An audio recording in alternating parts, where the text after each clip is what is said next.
This book is one of the most deceptive, menacing things I have ever encountered in my life. I'm going to delete my channel. I never thought I would want to fight a bird. Be right back, I'm going to jail. I'm drinking tea and trying to recover from this book. This boy reminds me of my father because he'd be coming and going at his own will. My first name is Trauma. My last name is Ties. I want to walk into the flames. So we're gonna put this down for the night. If obsession isn't love, I have never loved. To me is the existence of love itself.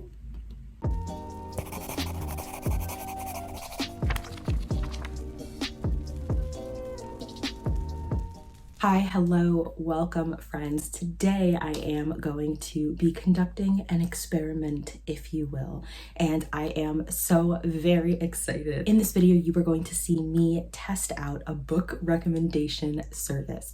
Can professional book reviewers recommend books that this grumpy booktuber will actually like? Those of you who've been following me on this channel for quite a while know that I am grumpy, and while I love to love books, I do have very high standards for books. Or rather, I'm just really particular about what I like, what I don't like. So when Tailored Book Recommendations reached out to me to see if we could do a sponsored video together, I was a little bit nervous. I was like, are you sure? Because today's video is actually sponsored by Tailored Book Recommendations, and I'm so excited to talk about what this service is. Tailored Book Recommendations is a service that is dedicated to bringing amazing books into the hands of readers. They hire real people, literally professional book nerds called bibliologists. Their bibliologists do not use algorithm to recommend books. When you sign up to receive Tailored Book Recommendations, they give you this survey, and it has everything under the sun about books on it. The genres you like, the kind of books that you really want to discover, content and books that you would love to see, books that you have enjoyed, tropes and themes and everything that you can think of, any kind of preference imaginable when it comes to books. And you submit that survey, you send it off, and after a few days you get what's called your pigeon, which is this, which you click on open in order to get your TBR selections. One thing I really absolutely adore about this service is that they are very, very committed to diversity. They absolutely require that each 3-book order include at least one author of color, and they intentionally work to hire bibliologists who come from marginalized communities. And y'all know how important it is to me to read marginalized narratives. That's literally 90% of the books that I read on this channel. So I'm like, okay, we are off to a very, very good start. I also love that they are employing people from communities of color and other marginalized communities. I think that's so important. And another thing I forgot to mention is that even on this survey, you get to talk about books that you didn't like, which is big for me because y'all know there's a lot of books that I don't like. So before you even receive your recommendations, you get paired with a bibliologist that aligns with your reading preferences. They comb through your survey as well as your Goodreads account and pick the 3 books that you need to read next. Personalized recommendations to your specific taste. This is an amazing way to discover new books and to get out of your comfort zone while also knowing that you are getting recommendations from somebody who knows and understands exactly what you like. And when your recommendations are ready, you receive them in a nice little email, or depending on what level of subscription you're at, you'll get them as hardcovers in the mail. So let's talk about the 3 books that my bibliologist recommended to me. The first one is The Boy with a Bird in His Chest. This is a book that is all over Instagram. All over Instagram. It is like spiritual realism about this boy who's born with a bird in his chest and he has to survive. And then they recommended Blacktop Wasteland by S.A. Cosby. Y'all know I'm a huge S.A. Cosby fan. I read Blacktop Wasteland a couple years ago and loved it, and I loved Razorblade Tears even more. It was one of the highest books on favorite books of 2021 list, and so I emailed them because unfortunately I forgot to mark on Goodreads that I had read this book. So I emailed them their customer service line and went through their customer service process, and they recommended me a different book, which is The Changeling by Victor Laval. Now this is pretty brilliant because, as y'all know, Victor Laval is one of my favorite authors. I've been talking about him for many years on this channel, ever since I first started this channel. He was actually my favorite author when I started this channel, and this is his most famous book. It's getting an adaptation starring Lakeith Stanfield, who I love, and I can't believe I haven't read it. So I was like, oh my God, like y'all really do know my reading taste. And then finally they recommended Love in the Big City by Sung Young Park. This is a Korean contemporary novel set in Seoul about a gay man and his life living with his best female friend. So that is going to be the experiment. Can this tailored book recommendations service pick 3 books that I'm going to enjoy? Without further ado, let's get into the video. Hello, cuties. Hi. I, as of right now, I'm not even that far into the audiobook, and I have an unreasonable amount of thoughts for how long I am into the audiobook. What?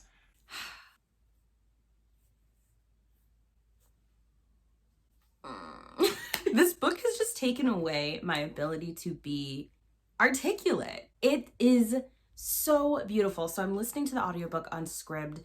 The narrator is phenomenal, absolutely amazing. The way that they narrate the story is it's just mind-blowingly beautiful. And the story already, like the prose, the writing, is already some of the most remarkable writing that I've ever read in my life. It is beautiful and poetic that borders on flowery, but isn't flowery. It's good flowery. It's not ostentatious. It's not overly dramatic. It is very much that like beautiful descriptions that like evoke nature and connectivity and emotion, and it just like pulls all of your feelings out of your body. It is so good. I was not expecting the writing to be this good. So I already know from that alone, like even if this book ends up sucking, which honestly, this is my curse, is I will love a book and be like 5-star vibes. And then as soon as I say like 5-star vibes, it ends up being a 1-star by the end of the book. It's such bullshit. Off of the writing alone, I want to go out and get a physical copy. Like it is beautiful. Was not expecting that. So they did a really, really good job of responding to my desire to have really beautiful, stunning writing. Very, very impressed. Was not expecting that going into this book. So already off to a good start. All of that being said, so the book is about a boy who is born with a bird inside of his chest. Was not prepared for the bird to be speaking. They can communicate to each other tweet each other. Little dad joke humor there. And they can communicate to each other non-verbally, but her voice can be heard, so like he has to keep her quiet. And she's very much a character in the story, and I was not expecting that. Her name is Gail, and she is like a force of her own, and I really like the relationship between the two of them, a relationship that can only be born out of being wicked close to someone, sharing a physical body with them. And I'm really enjoying the world building. The world building in the sense of this boy is not allowed outside of his home. He's a secret. Nobody knows that he was born, because if he goes to a doctor, they're going to find out that like, yo, you got a bird in your chest. And so there is very, very high stakes for him having to stay in the house. And I'm enjoying watching the way that his mom like makes being in the house entertaining, because it kind of reminds me of Misery by Stephen King in the sense, not the plot or the writing or anything like that, in the sense that Misery by Stephen King took place largely in one room, and that feeling of claustrophobia was really, really cool as well. Hold on, I have to sneeze.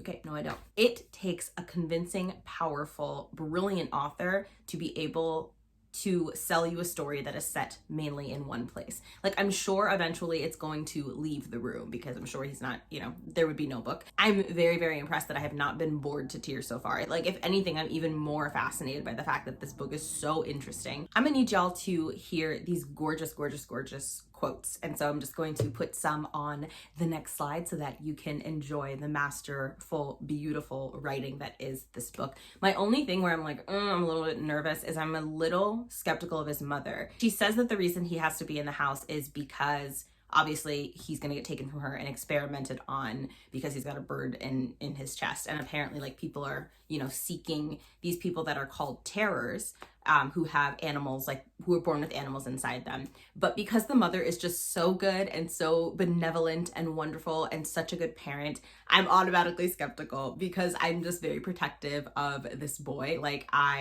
his name is Owen. I love him so much. So I'm like, I don't know if we can really trust you. Like, what if what if she is like his handler and like she's not his biological mom and she put him in this room herself to like subtly study him over time?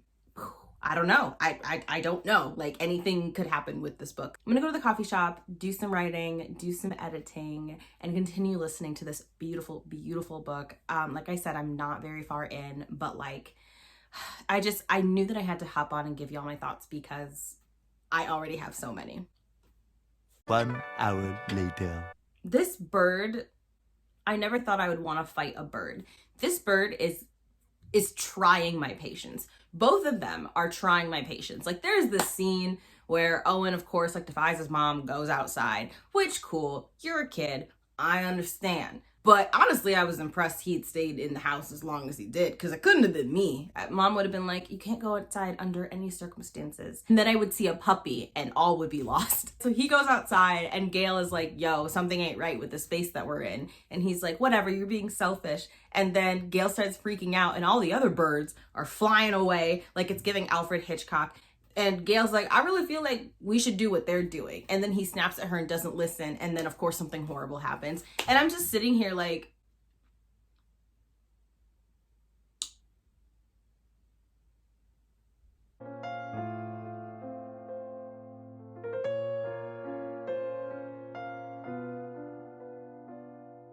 okay. So he, of course, does something very, very stupid.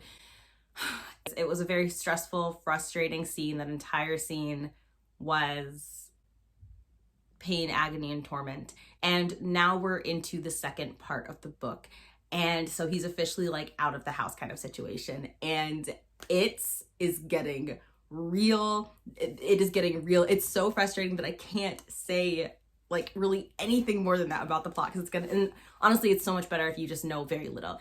But I want to say is this book is giving anxiety. It is giving anxiety, okay? It is, and it's so freaking good. It's so good. The main character is queer. We absolutely love to see it. And it's just like really nice watching him move from adolescence into adulthood. Wait, what? Did I say that wrong? Childhood into adolescence. It's just so freaking awesome. And yeah, so that being said, I officially don't like Gail. So yeah, he should have listened to Gail in that situation. But I hope the doctors do take that bird out of his chest, because this bird getting on my nerves. Like I'm ready to eat that canary, okay? She's getting on my nerves. She's so selfish and petty. And I was like, how are you gonna be petty? Like you just, oh my God, she annoys me. Not a fan of Gail anymore. It's not giving. The other thing that I have to say for this update is I was wondering, honestly, like since page 1, like what is the metaphor here? Because especially with like spiritual realism and magical realism, and honestly any kind of realism tale that weaves surreal or magical themes into it, there's usually some social commentary there, right? There's usually a message that the author is trying to convey, and they are using the fantastical or the fantastical adjacent in order to communicate that message. And since page 1, I have been wondering, what is the message here? Like, what is the metaphor for the bird? And now that we know that our protagonist is queer, I'm wondering if the bird is representation of what it is to move as a queer body in society, because there's all of this talk in the book about how he's like, you know, I can't let them find the bird. They know something's off about me, because like people will just be really hostile to him. And he's like, they know that I'm different, but they don't know why. And that makes them hate me. And I feel like that is such a metaphor for queerness in society. And there's, unfortunately, like he does experience homophobia, and so does his gay cousin. So there was a scene of like homophobic attack. So there is a very important content warning is, yeah, so far the content warnings I can give are for medical horror and for homophobia, like physical homophobic attacks and slurs. So those are 3 things that you should be aware of going in. But yeah, I'm really starting to feel like this is that the animals inside of your chest is like the metaphor here. And he has potentially, maybe, we're not sure, and I'm not going to say either way, but potentially maybe encountered someone like him, which I think is so freaking cool, like whether or not the author decides to go into that. But he just got introduced to this concept that he might not be the only one in the world. And that's all I'm going to say about that, like no matter what happens in the story. It's really good, like the direction that the author is taking this book. Was not expecting it. For now, like my whole heart, mind, body, and soul belongs to this book. And there was this quote that like really touched me because Owen doesn't know who his dad is. And there was his uncle says to him, like his uncle's like, your dad would have loved the shit out of you. And it just like, I know it's not the most poetic quote, but hearing that and like, oh my God, and just like getting to hear him hear it, it's such a cute book. And I swear if I cry over this stupid bird in this boy's chest, if this book makes me cry, I'm gonna lose it. Like I'm gonna throw all the footage out of the window. So I think I'm gonna go make some dinner and get cozy and continue listening to this amazing book. I'm excited that this book got introduced to me because even though I did see it all over Bookstagram, I don't think I would have actively gone to seek it out. You know, it was just a book that everyone on Bookstagram was loving. And I am really glad that I'm reading it. 1 hour later. I'm gonna fight him. I'm gonna fight this little boy. Those sirens that you hear in the background, that's the police coming to get me. Be right back, I'm going to jail. 1 hour later. Okay, I've mostly calmed down. So I am going to finish up my skincare routine and try not to think about how much this little boy is irritating me. Further things that I'm really enjoying about this book, I really love these themes of queer joy and queer friendship and the role that music and like playing with your makeup and clothing and hair can be used as armor in the queer community. And I'm very much enjoying that representation. Like it's so good. The author is a trans woman and I just like can't wait for her to come out with more works. This is her debut book and I just like can't believe it. Like I'm like, debut where? And the audiobook is read by a non-binary Asian individual. And I'm like, because I had to look up more research about the author and the narrator, because the narrator's voice is everything. Like the way that they're telling the story, oh my gosh, like it just brings the story to life. Like this is one of my favorite audiobooks of all time. And I don't say that lightly because I'm very picky about my audiobooks. Like I'm a big audiobook file. Is there hair on my lip? Thank you, Akasha. But yeah, and the reason that I'm so upset at this child is because not only does he like repeatedly make the same mistake over and over and over again. Like he never learns. He just endangered another queer person with his recklessness and has yet to apologize. And I just know he's not going to apologize. And he's seeing like his endangerment as romantic and like, I have to follow my heart. And I'm going to take his heart and throw it out the window. Like, you're not going to have a bird in your chest anymore. You're just going to have an empty hole. Like, I'm so frustrated. I'm so frustrated with him. But like, yes, I do understand, you know, he's 17. He's a kid. Like, I think Akasha just walked up this, like, let herself in. She's outside in the yard. And I think she just came inside. So I'm going to like get this short, but yeah, I just don't. And if he says like, I have to leave one more time and then proceeds to not leave, like this boy reminds me of my father because he'd be coming and going at his own will. It's just so freaking annoying. Like just, I can't stand him. I still can't stand Gail. The only character that I like is the love interest and Tennessee, his cousin. Like I'm so frustrated. I finally understand the impulse to rate a book 1 star because the main character is so insufferable. I finally get it. I've never understood why people do that, and I'm not gonna do it, but like, the temptation is real. It is real. Like, I hate him. I hate him. Okay, I'm gonna finish this book so I can be done with him.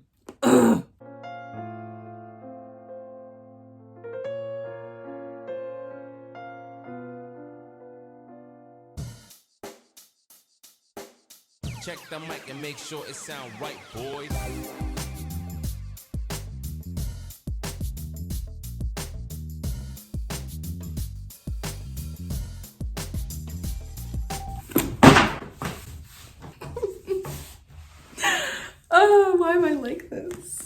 Okay, let's talk about the Changeling. So first things first, I had to adjust my expectations. I thought that this was a fantasy.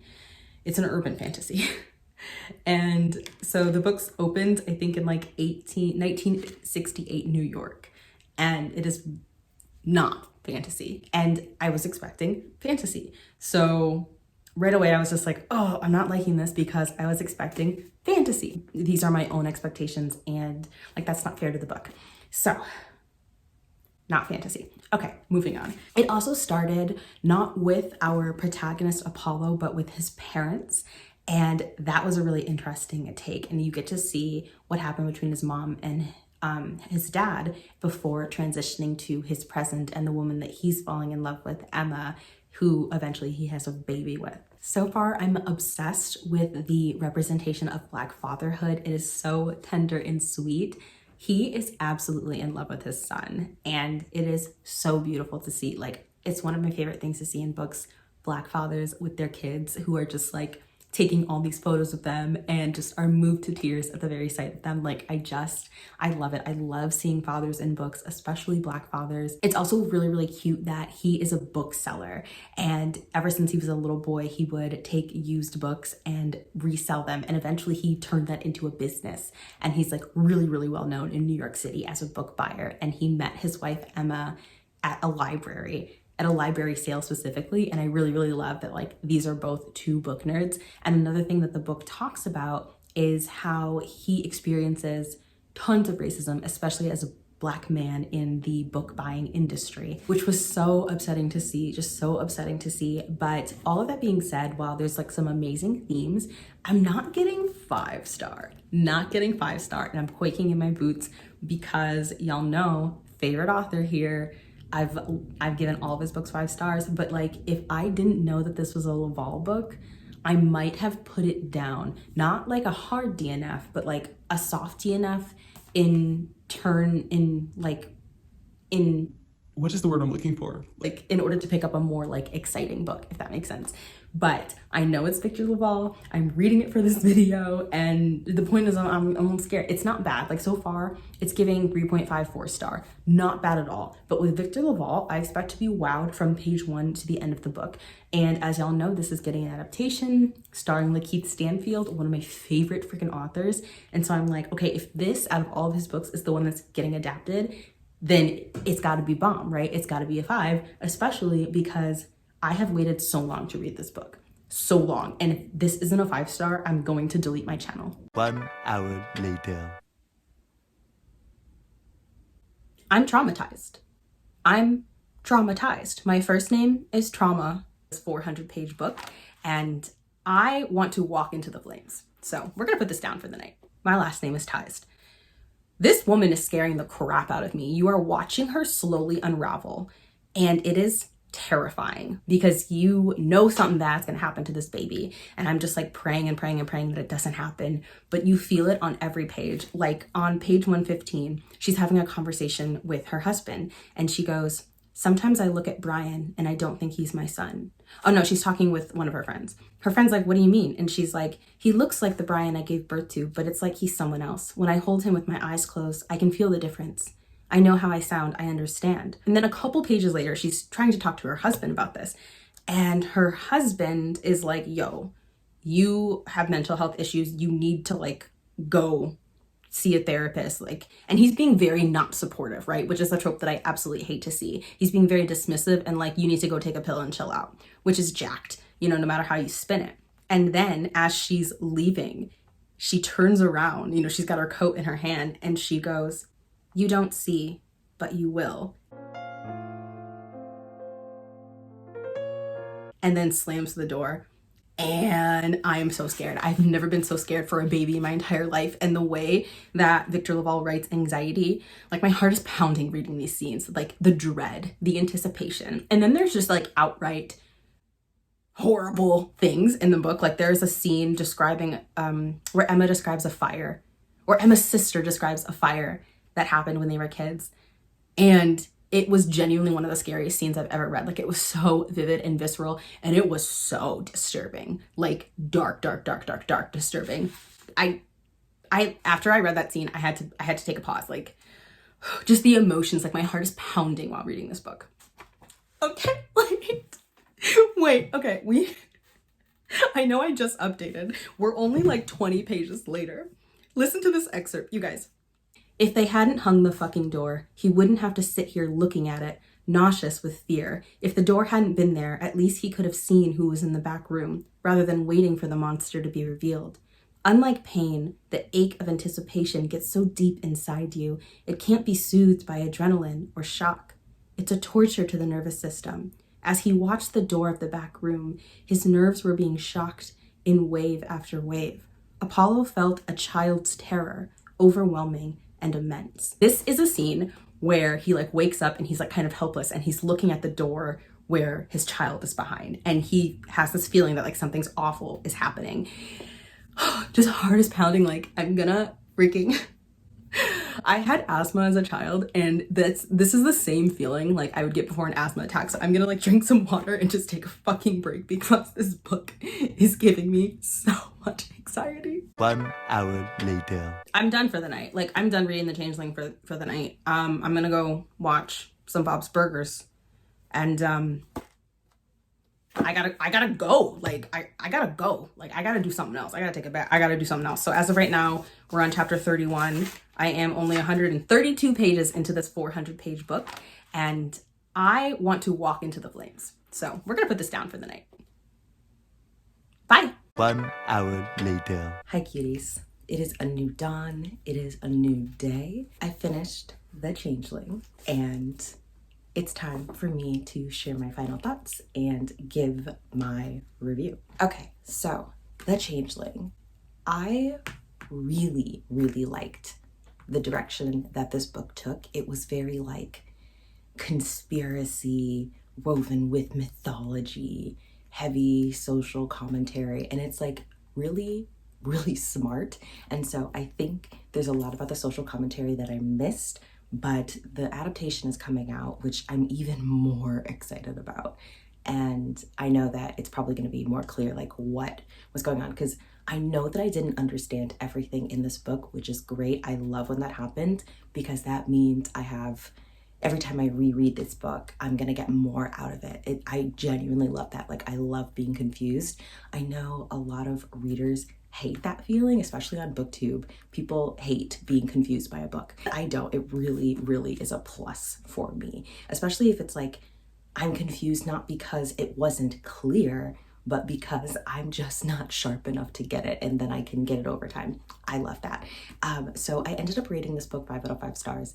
Did not see that coming, but everything coalesced. I loved the horror. The thriller components were amazing too. I want to talk so bad about why this went from a 4 to a 5, but I can't without spoiling it. So just know it's a masterful, brilliant book. Like Victor Laval does it again. He's such an amazing author. Such an amazing author.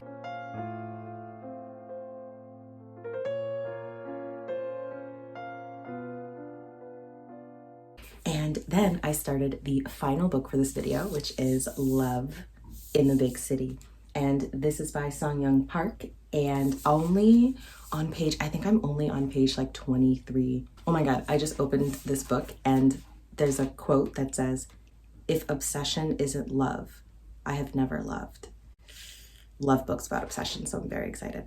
So yeah, I'm like early on in the book. I'm only on page like 23. Jae-hee is amazing. She's an unconventional woman. She's so cool. She doesn't care what anybody thinks about her. She is brash, but also really sweet. And they end up moving in together so that they can protect each other, because Jae-hee dates a lot and boys can be creepy. And then also he kind of uses her as his beard so that, you know, he can look straight and move through the world experiencing the most minimal amount of homophobia possible.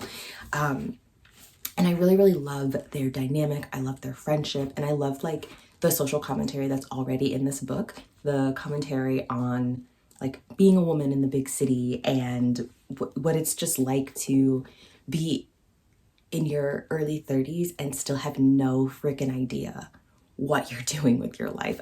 I'm really, really enjoying it so far. I like the writing. It doesn't have quotations. Instead, it has dash marks. So I don't know if you can see, but like instead of quotes, there's like dashes with the dialogue, and I find that very interesting. I love when books deviate from standard typical storytelling. Like that does not bother me at all. I know it bothers some readers.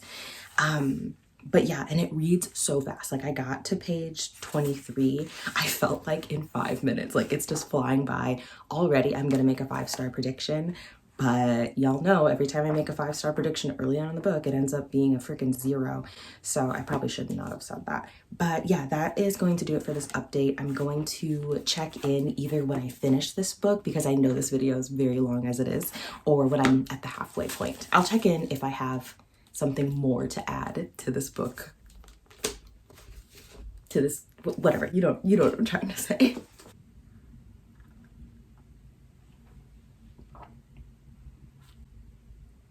I'm drinking tea and trying to recover from this book. I have completed Love in the Big City by Song Young Park, and I completed this on stream with Jan yesterday, and like was fighting back tears. Like there was a quote that I shared with Jan. I was like, oh my God, you have to read this quote.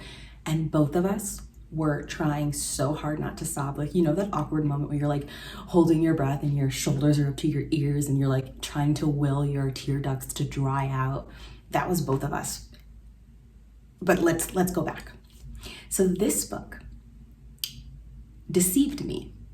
This book is one of the most deceptive, menacing things I have ever encountered in my life, because it starts off as this kind of messy contemporary about these two best friends who just are living in Seoul and having lots of sexcapades. And after part 1, it becomes a very different book. It becomes a whole new novel. It was like that was a prequel. After part 1, it becomes a novel of obsession and toxic love and about mental illness. It becomes dark in a way that it wasn't at the start of the book. And I think that was really the intention. You really see this character develop this obsession and like really sink into it. And you see the way that it affects his life. And obsession books. Hi, Akasha. Hello, with your loud clicky paws. Yeah, come here. Hello, puppy. Obsession books are like one of my favorite, I guess, it's not a subgenre, but themes. I love reading books about obsession. So if you have any book recommendations for obsession, all genres, please comment down below. And the writing is so striking. It's so simple and crisp and striking, and it just fucking destroys you. Like, I'm gonna read, okay. This is the part that made Jan and I cry. She spoke in a sentimental voice. I used to feel that I had been given the whole world when I held you. I'm sorry. I can't. Like, I can't. And then, like, later, the next paragraph says, disease can turn anyone into a completely different person. Once upon a time, she'd been someone who was stronger than anyone else, who never looked back, who would rather die than say anything so sentimental, much less say a thing as she looked into a sunset. It kept making me feel like I wanted to confess something too. But that line, I used to feel that I'd been given the whole world when I held you, and then you see it again later in the book at a very pivotal moment, and I lost it. Like, I unraveled. I just can't, like, I barely survived this novel. I actually read, I told Jan, like, I was so tired. I was so tired and I just wanted to be done with reading for the night. But I forced myself to read the last 100 pages because I did not want to wake up and start and have to read more of this book. Like, I knew the ending was gonna destroy me. And I knew that if I took the book with me into the next day, that I would be depressed the whole day. So I was like, if I finish it tonight, I can just be depressed tonight and wake up, hopefully, a semi-functioning adult. And I'm so grateful because the plot, we're gonna get there, But this fucking line, rain still falls during the late rainy season, as do tears, even when it's too late. Sometimes his very existence to me is the existence of love itself.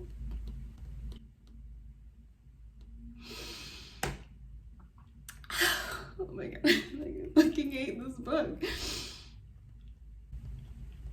Oh.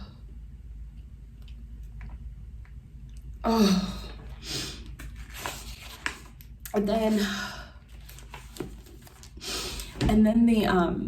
the plot twist at the end, it changes everything about the book. It's one of those plot twists where you have to re-examine every line, every word, everything that was said or done.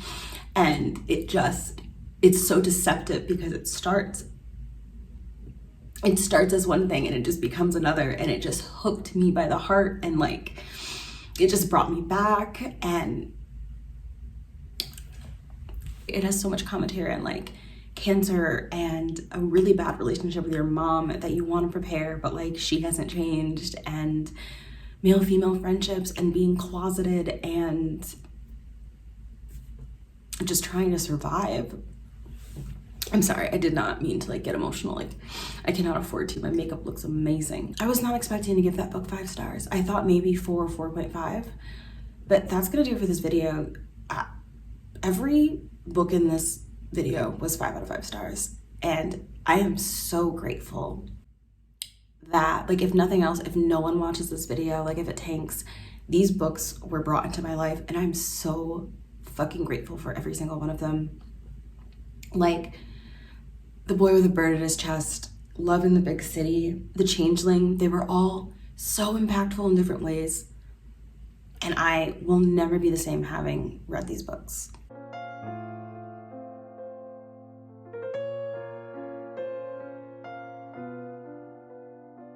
I think, honestly, which shocks me, I think Love in the Big City is actually going to be my favorite of this vlog. I thought for sure it would be The Boy with a Bird in His Chest, like for sure.